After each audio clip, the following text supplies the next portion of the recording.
साथियों, आज 6 जून है। याद कीजिए, एक महीने पहले, ठीक 1 महीने पहले 6 मई की वो रात पाकिस्तान के आतंकियों पर कयामत बरसी थी। अब पाकिस्तान कभी भी ऑपरेशन सिंदूर का नाम सुनेगा तो उसे अपनी शर्मनाक शिकस्त याद आएगी। पाकिस्तानी फौज और आतंकियों ने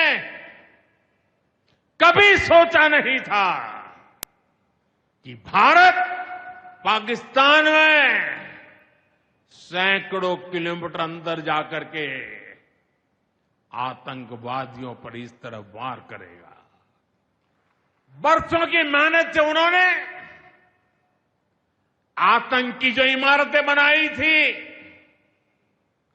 वो कुछ ही मिनटों में खंडहर में बदल गई है। તો બધા શો જોવા માટે વીટીવી ગુજરાતીની એપ્લિકેશન ડાઉનલોડ કરી દો. એપ સ્ટોર અને પ્લે સ્ટોર બંનેમાં અવેલેબલ છે. અને અત્યારે જ કરો. કરો કરો વેટ કરીએ છે. અરે કરો ને, જલ્દી કરો.